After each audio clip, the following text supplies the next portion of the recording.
In the small, sleepy town of Millbrook, life was simple and predictable. People woke up early, went to work or school, came home in the evening and spent their nights watching TV or chatting with family.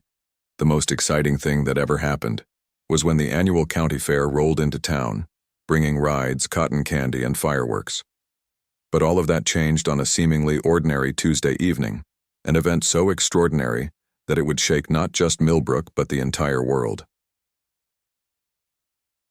It started with a strange hum. At first no one noticed it because it was faint, almost like the buzzing of a distant insect. But as the minutes passed, the sound grew louder, deeper, and more unsettling. Birds stopped chirping mid-song. Dogs howled at the sky, their tails tucked between their legs. Even the wind seemed to die down, leaving an eerie stillness in its wake. People stepped outside their homes, looking around nervously. What was happening? Alex Carter, a 17-year-old high school senior, was sitting in his room playing video games when he heard the noise. He paused the game and opened his window to investigate. Outside, neighbors were standing in their driveways, craning their necks toward the sky. "What's going on?" Alex muttered under his breath. His mom called out from downstairs, her voice tinged with worry. "Alex, come here. Something's wrong." When Alex joined his parents in the living room, they were glued to the television screen. News channels had interrupted regular programming to report on what was being described as a global atmospheric anomaly. Reporters spoke quickly, trying to make sense of the situation. Satellite images showed dark clouds swirling unnaturally above the Earth's surface, forming a massive vortex over the Atlantic Ocean. Scientists appeared on camera, scratching their heads and offering theories about magnetic storms or solar flares. But none of them could explain what happened next.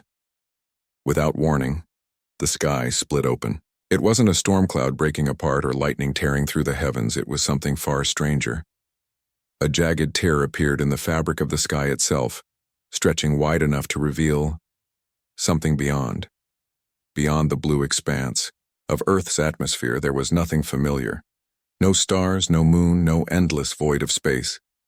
Instead, enormous metallic structures floated silently, casting long shadows across the planet below. They were ships, massive starships bristling with weapons, glowing panels, and strange symbols etched into their surfaces. These weren't human-made vessels, they looked alien in every possible way. The sight sent shockwaves through Millbrook and every other corner of the globe.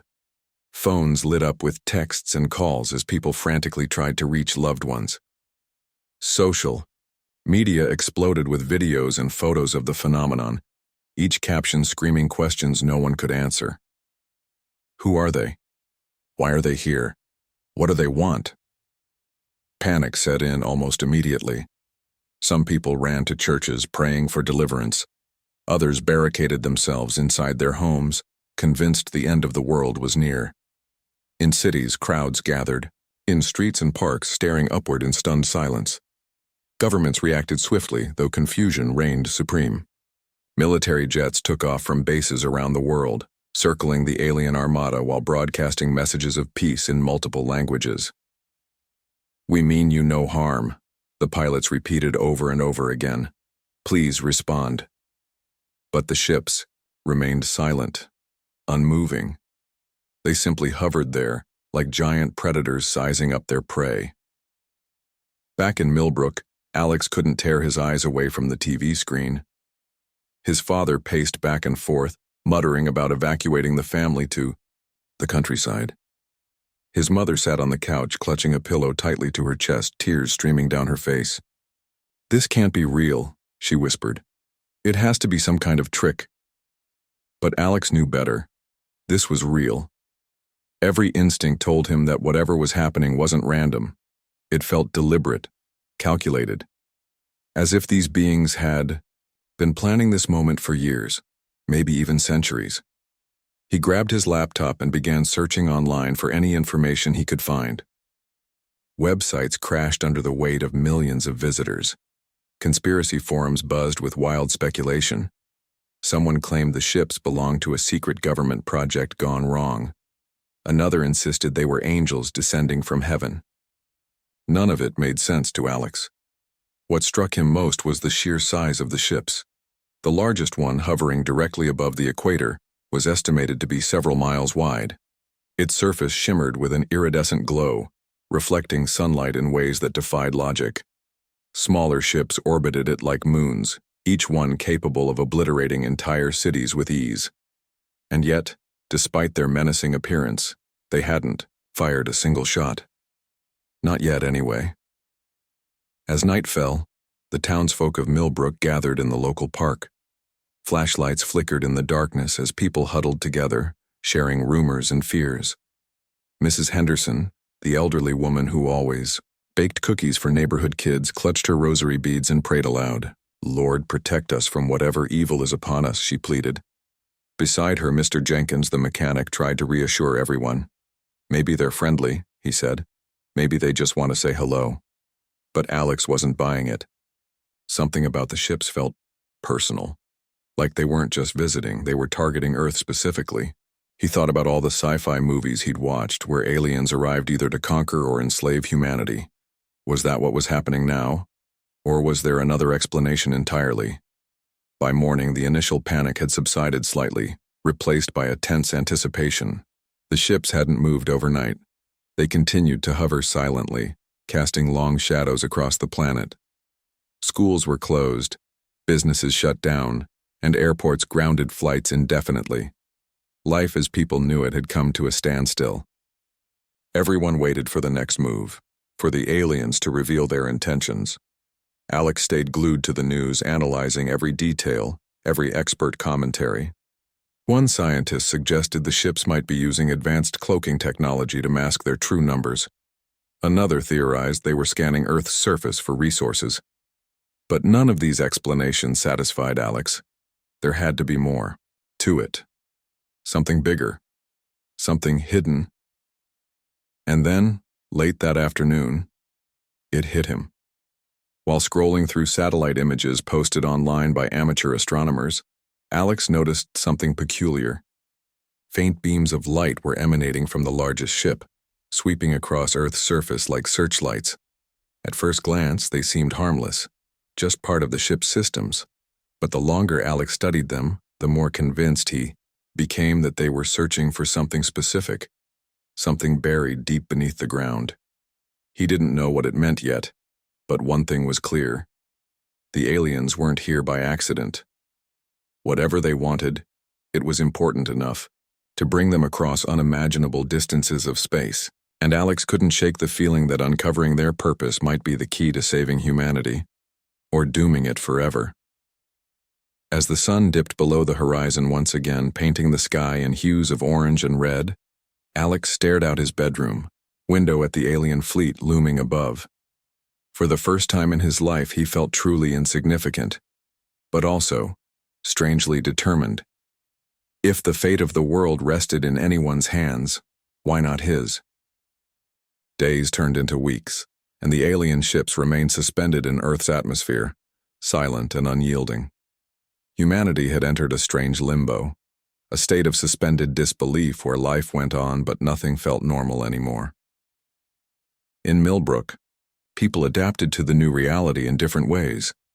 Some tried to carry on as usual, going to work or tending to their gardens despite the looming presence of the starships.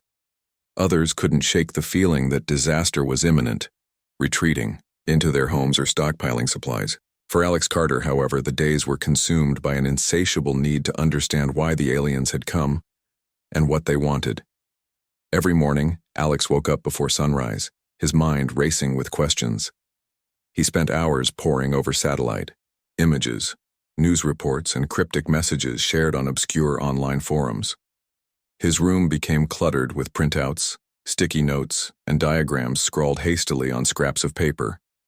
At first, his parents thought he was just dealing with the stress of the situation, but as time went on, they realized Alex wasn't simply reacting, he was investigating. "You're not getting mixed up in anything dangerous, are you?" his dad asked one evening during dinner. Alex shrugged noncommittally, avoiding eye contact. He didn't want to lie, but he also knew better than to share the full extent of his suspicions. What kept Alex awake at night was the faint beams of light sweeping across Earth's surface. They weren't random. They followed a pattern, methodical, deliberate, almost surgical. It was as if the aliens were scanning for something specific. One night, while zooming in on a satellite image captured over the Sahara Desert, Alex noticed something peculiar. A small craft had detached itself from the main fleet and descended toward Earth. It landed softly in the middle of the desert, far from any major cities or military bases. Within hours, news outlets reported that heavily armed soldiers had surrounded the site, cordoning off the area. The next day, snippets of information began leaking online. Military personnel who had been part of the operation described finding a single artifact inside the alien ship, an object unlike anything humanity had ever seen. It was a crystalline orb, roughly the size of a basketball, pulsating with an otherworldly glow. Its surface shimmered like liquid mercury, shifting colors depending on the angle of light. When touched, it emitted a low hum, resonating deep within the bones of anyone nearby. Scientists scrambled to study the orb, running tests to determine its composition and purpose. But no matter how hard they tried, they couldn't penetrate its secrets. Alex became obsessed with the orb. To him, it represented the key to unlocking the mystery of the alien visitation. If he could figure out what it was, or more importantly what it did, he might finally understand why the aliens had come to Earth. Determined to learn more, he hacked into classified government databases using skills he'd honed through years of tinkering with computers and playing strategy games. It wasn't easy. Firewalls crashed repeatedly, triggering alerts that forced him to disconnect and start over. But eventually, after days of relentless effort, Alex managed to access a restricted file labeled Project Echo. Inside the file, he found detailed scans of the orb, along with notes from scientists working on the project. What he read sent chills down his spine. The orb contained schematics, not just blueprints, but step-by-step instructions for building advanced technology. Weapon systems capable of obliterating entire planets. Energy reactors powerful enough to sustain civilizations for centuries. Even devices that manipulated time and space. The implications were staggering. With this kind of knowledge, humanity could leap forward centuries in technological development overnight. But there was a catch. The designs were too complex, requiring materials and expertise far beyond Earth's current capabilities. Worse still, many components listed in the schematics didn't exist naturally on Earth. They would have to be synthesized from scratch. This raised an unsettling question. If the orb wasn't meant to give humanity tools to fight back against the aliens, then why send it? And why now? Alex stared at his computer screen, heart pounding. He replayed the events leading up to the orb's discovery in his mind. The careful descent of the smaller craft, the precise location of the landing site, the orb itself, glowing, softly in the middle of the desert. Everything pointed to intentionality. These beings hadn't just dropped the artifact randomly, they had chosen Earth deliberately. But why? His thoughts were interrupted by a knock at the door. Startled, Alex quickly closed the browser window and shoved his laptop under his bed. When he opened the door, he found Dr. Elena Morales standing on the porch. She was a renowned astrophysicist who had been featured prominently in news interviews about the alien ships. Her sharp eyes and commanding voice made her instantly recognizable, even though she looked tired and disheveled now. "Can we talk?" she asked, glancing nervously over her shoulder. Alex hesitated. How did she know where he lived? Before he could ask, she pulled out a flash drive and held it up. "I saw your posts online," she explained. "You've got pieces of the puzzle I don't. Let me in, and maybe we can put them together." Reluctantly, Alex let her inside. Over the next hour, Dr. Morales revealed that she had been working on Project Echo since the orb's discovery. Like Alex, she believed the aliens' intentions weren't hostile, but neither were they altruistic. According to her research, the orb wasn't a gift or a weapon. It was a message, a warning disguised as a gesture of goodwill.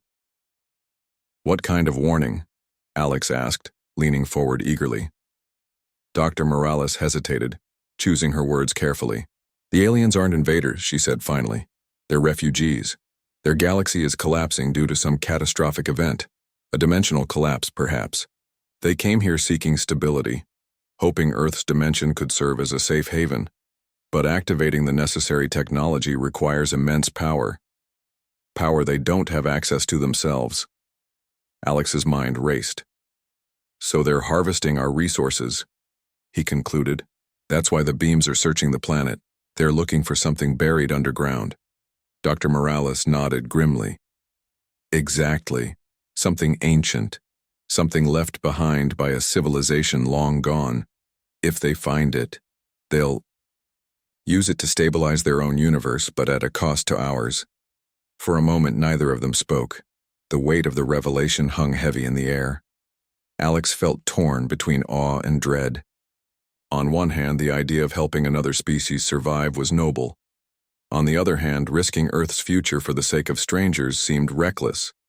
Yet, abandoning them entirely felt cruel. We need to decide what to do next, Dr. Morales said firmly. If we tell the world about this, governments will panic. They'll try to destroy the aliens or worse, seize the orb for themselves. We can't let that happen. Alex agreed. Together, they devised a plan. Using the schematics from the orb, they would attempt to create a prototype device capable of communicating directly with the alien ships. If successful, they could establish a dialogue and negotiate terms, perhaps even broker a compromise. It was risky, but it was better than doing nothing. As Dr. Morales prepared to leave, she placed a reassuring hand on Alex's shoulder. You're smarter than most adults I know, she said with a faint smile. Don't let anyone tell you otherwise. After she was gone, Alex sat alone in his room, staring at the ceiling. The enormity of the task ahead overwhelmed him, but he refused to back down. For the first time in his life, he felt like he had a purpose, a mission greater than himself. Whether humanity succeeded or failed depended largely on what happened next. And Alex intended to make sure it ended in victory, not defeat. Outside, the alien ships continued to loom silently above, casting long shadows across the earth. Unbeknownst to anyone, their search was narrowing. Deep beneath the Arctic ice, the object they sought lay dormant, waiting to be awakened. Time was running out for both Earth and the aliens. The days that followed Dr. Morales' visit were a blur of activity for Alex Carter. Despite his young age, he found himself thrust into a role far beyond what anyone could have imagined. A key player in humanity's response to an alien presence. Together with Dr. Morales, Alex worked tirelessly to decode the schematics hidden within the crystalline orb. Their makeshift lab was set up in an abandoned barn on the outskirts of Millbrook, far from prying eyes and government surveillance. It wasn't much, just a few laptops, circuit boards scavenged from old electronics, and stacks of handwritten notes. But it was enough to get started. Every day brought new challenges. The designs encoded in the orb were unlike anything Earth scientists had ever encountered. They relied on principles of physics and engineering that defied conventional understanding. Concepts like dimensional resonance and quantum entanglement amplification left Alex scratching his head, even after hours spent poring over explanations. But he refused to give up. With Dr. Morales guiding him through the technical jargon and offering insights based on decades of research, Alex slowly began piecing together the puzzle. Their goal was clear: build a device capable of communicating directly with the alien ships. If they succeeded, they might be able to establish contact without escalating tensions further. More importantly, they could negotiate terms that protected both Earth and the aliens. But time was not on their side. Satellite imagery showed the beams of light emanating from the largest ship growing more focused, zeroing in on specific locations across the globe. One region stood out above all others: the Arctic Circle. At first, Alex dismissed the pattern as coincidence. After all, the Arctic was vast and largely uninhabited, making it an unlikely target for alien interest.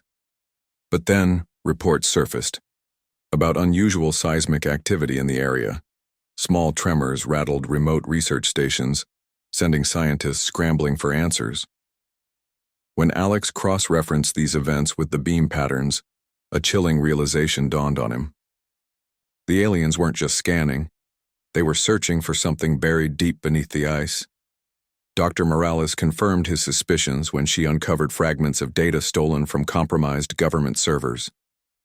According to classified documents, geologists had long suspected the Arctic contained remnants of an ancient civilization. Buried under miles of ice and snow, these artifacts predated recorded history by millions of years. Some theorize they belong to a race of beings who once mastered interdimensional travel before vanishing mysteriously. Others dismiss the claims as pseudoscience, citing lack of evidence. Now, thanks to the alien ship's actions, those theories no longer seem so far-fetched.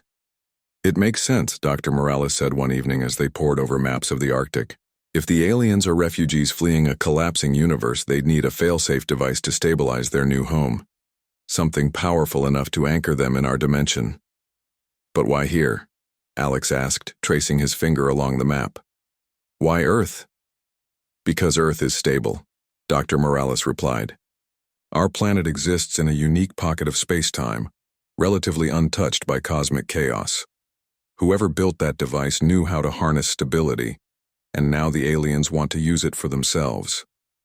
Alex felt a knot tighten in his stomach. He understood the stakes now. If the aliens activated the device, it could save their species, but at what cost? Would Earth become collateral damage, or worse? Would humanity lose control of its own destiny? As the days passed, Alex grew increasingly restless. Building the communication device was proving harder than expected. Every attempt ended in failure, leaving them back at square one. Frustration mounted, but so did determination. Late one night, as rain lashed against the barn windows, Alex finally made a breakthrough. Using a combination of quantum circuits and materials scavenged from nearby junkyards, he managed to create a prototype transmitter. It looked crude, a tangle of wires and blinking lights encased in a metal box. But when powered on, it emitted a faint hum that resonated eerily similar to the orb's glow. "We're ready," Alex announced, his voice trembling with excitement. "Let's test it." Dr. Morales nodded, her expression grim but hopeful. She connected the transmitter to a satellite dish rigged onto the roof of the barn. Then, taking a deep breath, she activated the system. For several tense minutes, nothing happened. Just static filled the airwaves. But then, suddenly, the screen flickered to life. A series of symbols appeared, glowing softly against the dark backdrop. They matched the ones etched into the surface of the orb. "They're responding," Dr. Morales whispered, her eyes wide with disbelief. Before either of them could process what was happening, another symbol flashed on the screen. A map of the Arctic Circle overlaid with coordinates. It was unmistakable. The aliens wanted them to go there. The journey to the Arctic was fraught with danger. Traveling undetected meant avoiding military checkpoints and relying on smugglers willing to ferry them close to the designated location. By the time they arrived, Alex and Dr. Morales were exhausted but resolute. The landscape around them was desolate, a frozen wasteland stretching endlessly in every direction. Temperatures plummeted below freezing, forcing them to bundle up in layers of thermal clothing. Yet despite the harsh conditions, Alex felt a strange sense of purpose driving him forward. Using portable drills and excavation tools, they began digging at the marked coordinates.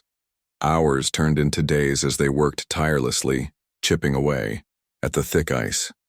Progress was slow and fatigue threatened to overwhelm them. But then on the third day, their efforts paid off. Beneath the ice lay a massive structure, a monolith carved from black stone, covered in intricate carvings that pulsed faintly with light. It was the failsafe device. Standing before the artifact, Alex felt a mix of awe and dread. This was it, the object the aliens had been searching for. Touching its surface sent shivers down his spine, as if it recognized his presence. Dr. Morales examined the carvings closely, muttering translations under her breath. "It's a warning," she said finally. "Whoever built this knew the risks of using it. Stabilizing one dimension can destabilize others." "What does that mean for us?" Alex asked, his voice barely above a whisper. "It means we have to choose," Dr. Morales replied. help the aliens save themselves, knowing it might cost Earth dearly, or risk everything to protect our planet. For a moment, neither of them spoke. The weight of the decision pressed down on them like the crushing cold of the Arctic winds. In the end, Alex broke the silence. "We can't abandon them," he said firmly. "But we can't let them destroy us either. We'll find a way to share, to make it work for both sides." Dr. Morales smiled faintly, pride shining in her eyes. "Then let's get to work." Back at the barn, Alex and Dr. Morales devised a plan. Using the schematics from the orb, they modified the transmitter to send a message, not just to the aliens but to humanity as well. They explained the situation, revealing the truth about the aliens' plight and the risks involved in helping them. The message emphasized the need for cooperation, urging world leaders to consider a compromise rather than resorting to violence. When the transmission went live, it caused an immediate uproar. Governments scrambled to respond while citizens debated fiercely online.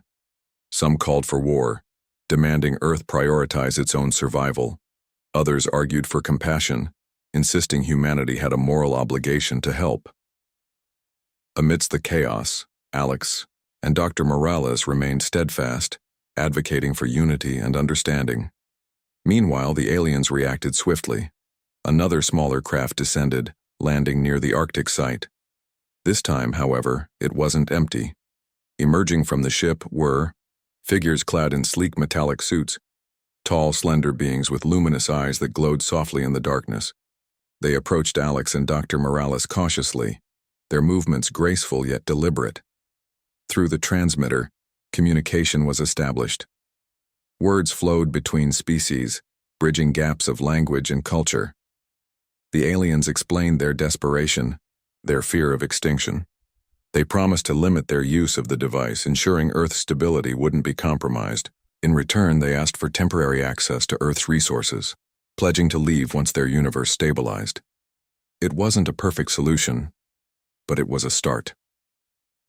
As Alex stood face to face with the alien emissaries, he realized something profound. Humanity wasn't alone in the universe anymore, and perhaps that wasn't such a bad thing. The encounter with the alien emissaries marked a turning point, not just for Alex and Dr. Morales, but for humanity as a whole. For weeks, the world had been gripped by fear, confusion, and division. Governments argued over how to respond to the alien presence, while ordinary people debated whether to trust or resist. But now, standing face to face with these otherworldly beings in the frozen expanse of the Arctic, Alex felt a glimmer of hope. It was fragile, yes, but it was there, a chance to rewrite the narrative of first contact between species. The aliens were unlike anything Alex had imagined. Their sleek metallic suits shimmered faintly, reflecting the pale light of the Arctic sun. Their bodies were tall and slender, their limbs moving with an elegance that seemed almost mechanical, yet undeniably alive. Most striking were their eyes, large, luminous orbs that glowed softly, radiating intelligence and emotion without uttering a word. When they spoke through the modified transmitter, their voices carried a melodic quality, as if each syllable was carefully crafted to convey meaning beyond mere words. Through painstaking communication, Alex and Dr. Morales learned more about the aliens' plight. They called themselves the Marries, a name translated roughly as Children of the Void. Their home galaxy lay on the brink of collapse due to a catastrophic event known as the Shattering, a phenomenon where entire star systems imploded, leaving behind unstable rifts in space-time. Desperate to survive, the Marries had embarked on a perilous journey across dimensions, seeking a stable universe capable of sustaining them. Earth's dimension, they explained, offered the best chance for salvation, but only if they could activate the failsafe device buried beneath the ice. "We are not conquerors," one of the emissaries said, its voice resonating through the transmitter. "We are survivors like you." Alex listened intently, his heart pounding. Despite their advanced technology and imposing appearance, the Marries didn't seem malevolent. If anything, they appeared vulnerable, beings driven by desperation, rather than malice. Yet he couldn't ignore the risks. Helping the Velari stabilize their universe meant sharing Earth's resources temporarily and trusting them to honor their promises. What if they betrayed humanity once their needs were met? What if activating the device destabilized Earth's own environment? Dr. Morales shared his concerns, but reminded him of the bigger picture. If we turn them away, they'll likely try to activate the device anyway, she said quietly. At least this way we can negotiate terms and monitor their actions. We might even learn something from them. With no time to waste, Alex and Dr. Morales relayed the Velari's message to global leaders via satellite link. Their transmission included detailed explanations of the shattering, the purpose of the failsafe device, and the proposed compromise. To Alex's surprise, the response wasn't outright rejection. While some nations remained skeptical, others saw an opportunity for scientific advancement, diplomatic relations, and perhaps even peace. After days of heated debate, a tentative agreement was reached. Humanity would allow the Velari limited access to Earth's resources provided they adhered to strict conditions. In return, the Velari promised to share knowledge and technology, helping humanity address its own challenges like climate change and energy shortages. But implementing the agreement proved far more complicated than anyone anticipated. Activating. The failsafe device required precise coordination between human engineers and Velari technicians. The process involved channeling immense amounts of energy through the monolith, stabilizing both universes simultaneously. Any miscalculation could result in catastrophic consequences, for Earth, for the Velari, or both. Back in Millbrook, life continued in fits and starts. News of the alliance spread quickly, sparking mixed reactions. Some residents celebrated the historic collaboration, viewing it as proof of humanity's ability to adapt and cooperate. Others grew increasingly paranoid, convinced the Velari were planning an invasion under the guise of diplomacy. Conspiracy theories flourished online, fueled by grainy photos of alien ships and leaked audio clips from secret meetings. Alex found himself caught in the middle, torn between defending the Velari and addressing legitimate fears. His parents, though supportive, worried about his involvement. "You're just a kid," his mom said one evening over dinner. "Why? Does all this fall on your shoulders?" "It doesn't," Alex replied, though deep down he knew it did, at least partly. He had uncovered the truth about the orb, deciphered the schematics, and built the communication device that made dialogue possible. Without him, the situation might have spiraled into conflict long before any agreement could be reached. As preparations for activating the failsafe device intensified, Alex traveled back to the Arctic alongside Dr. Morales. They joined a team of scientists, engineers, and diplomats tasked with overseeing the operation. The Velari worked tirelessly alongside them, their movements methodical and efficient. Despite their differences, a sense of camaraderie began to form. Language barriers melted away as gestures, diagrams, and shared goals bridged the gap between species, yet tension lingered beneath the surface. Not everyone trusted the Velari, or the humans working with them. Security forces patrolled the perimeter of the excavation site, armed and vigilant. Rumors circulated about sabotage attempts, though none were confirmed. Alex couldn't shake the feeling that someone, somewhere, wanted the operation to fail. The day of activation arrived, cold and clear. The monolith stood at the center of the site, its carvings glowing brighter than ever. Cables snaked across the snow, connecting the artifact to generators and control panels manned by human and Velari operators alike. Above, the alien fleet loomed silently, their weapons trained, on the horizon as if preparing for the worst. Alex stood beside Dr. Morales, watching anxiously as the countdown began. Each second felt like an eternity, the air thick with anticipation. When the final number flashed on the screen, 0, the ground trembled violently. A blinding light erupted from the monolith, shooting skyward in a column of pure energy. A moment it seemed as though the Arctic itself might split apart. Then just as suddenly as it began, the light dimmed, leaving behind an eerie silence. Everyone held their breath, waiting for signs of success or disaster. Slowly, Data streamed in from monitoring stations around the globe. Earth's atmosphere remained stable. Oceans stayed calm. No earthquakes shook cities or volcanoes erupted unexpectedly. The failsafe device had worked, stabilizing the Valari's collapsing universe without harming Earth's. Cheers erupted among the team members, human and alien alike. Tears streamed down faces as relief washed over everyone present. Alex hugged Dr. Morales tightly, overwhelmed by emotion. Against all odds, they had pulled it off. But the celebration was short-lived. As the dust settled, new questions emerged. How long would the stabilization last? Could the Valari truly be trusted to leave once their universe was secure? And what would happen to Earth now that it had opened its doors to another species? For Alex, the answers would come later. For now, he allowed himself a rare moment of rest, gazing up at the alien ships hovering above. Despite everything, he felt a strange sense of pride. Humanity had faced its greatest challenge and risen to meet it. Whatever came next, he knew one thing for certain. Earth would never see itself the same way again.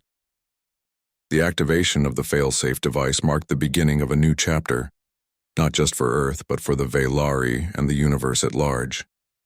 The immediate crisis had been averted, but its aftermath rippled outward, reshaping societies, economies, and even the way humans viewed themselves in the cosmos.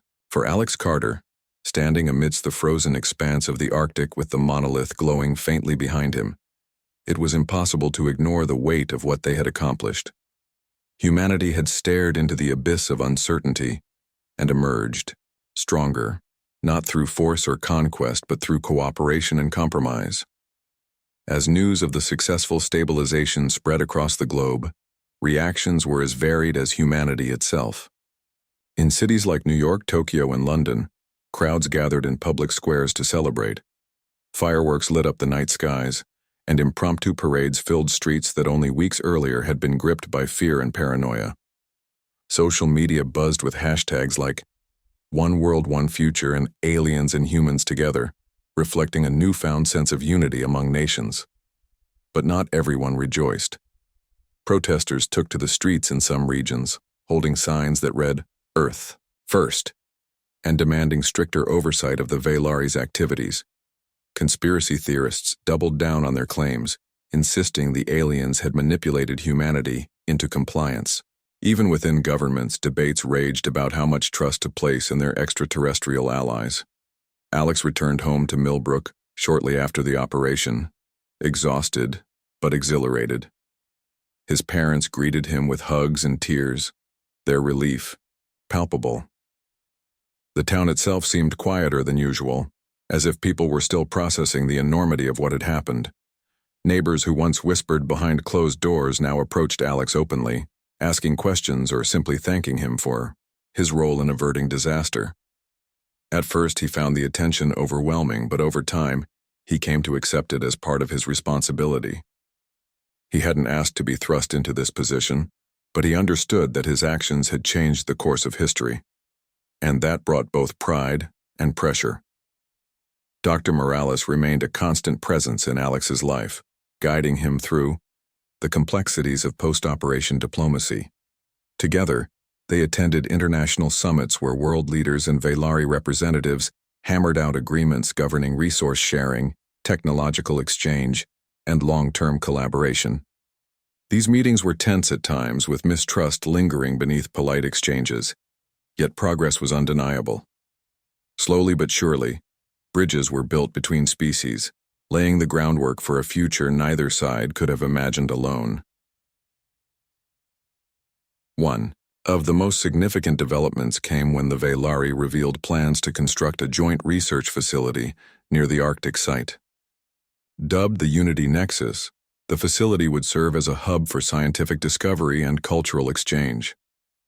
Human scientists would work alongside Valari engineers to develop technologies capable of addressing global challenges like climate change, renewable energy, and medical advancements. For Alex, who had always dreamed of exploring the mysteries of the universe, it was an opportunity beyond his wildest imaginings. He applied to join the project immediately, eager to contribute however he could. Life in Millbrook began to normalize, though subtle changes lingered. Schools introduced lessons on interstellar diplomacy and xenobiology, preparing students for a future where humanity might encounter other intelligent species. Local businesses adapted too, catering to visiting researchers and diplomats from around the world. Even Mrs. Henderson, the elderly woman who baked cookies for neighborhood kids, started experimenting with recipes inspired by descriptions of Veilari cuisine, though her attempts often ended in laughter rather than success.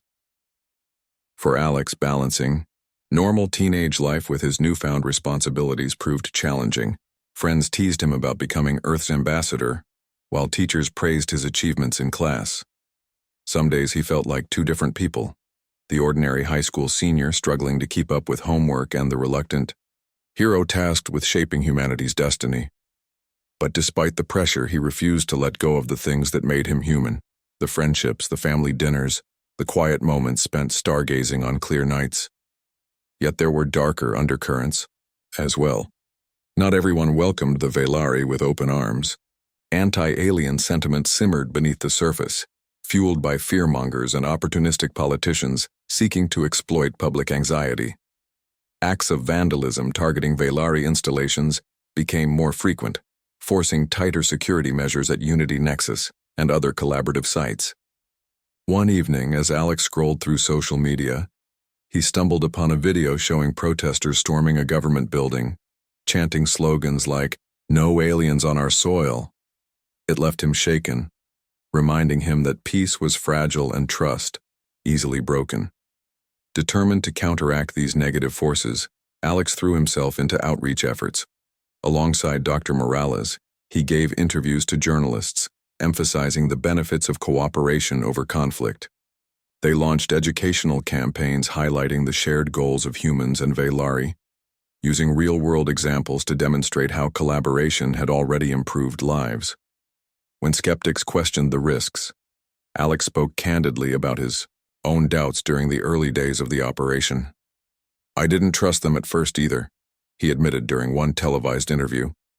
"But I realized something important. Fear doesn't solve problems. It creates them. If we want a better future, we have to take risks together." His words resonated with many, helping shift public opinion toward acceptance. Slowly, resistance softened, replaced by curiosity and cautious optimism. People began attending cultural festivals organized by the Veilari, marveling at displays of alien art and music. Children played games designed to teach basic phrases in the Veilari language, giggling as they mimicked its melodic tones. Even small gestures like exchanging gifts during holidays fostered connections that transcended species. Months passed, and the Veilari kept their promises.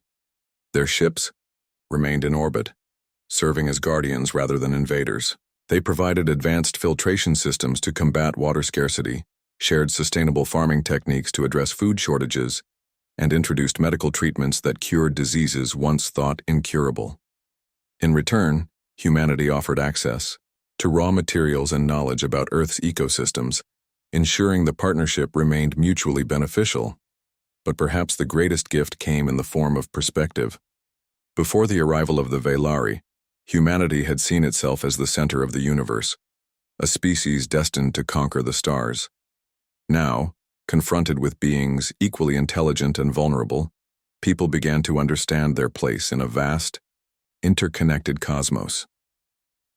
Philosophers debated the implications of interspecies ethics, while artists created works exploring themes of unity and coexistence. Even religious leaders embraced the idea of a shared divine purpose, preaching sermons about compassion across species. For Alex, the transformation was personal as well as universal. Once an ordinary teenager dreaming of adventure, he now stood among the few who had saved the world. Yet he never let it go to his head. Instead, he used his platform to inspire others, encouraging young people to pursue science, technology, and diplomacy. "We're all part of something bigger than ourselves," he told a packed auditorium during a speech at his high school graduation. "And whether we realize it or not, every choice we make shapes the future. For us, for the Veilari, and for whoever else is out there waiting to meet us. As the years rolled on, the alien fleet eventually departed, leaving behind a transformed Earth. The Unity Nexus continued to thrive, a symbol of hope and possibility. Humanity had learned painful lessons about survival, sacrifice, and trust, but also about the power of working together. And though the Velari promised to return if needed, their absence left a void that reminded everyone of their shared responsibility to protect the fragile balance they had achieved. On quiet nights, Alex often gazed up at the repaired sky, wondering if the Velari were still watching, waiting for the day they might need Earth's help again. Whatever the future held, one thing was certain: Earth would never see itself the same way again.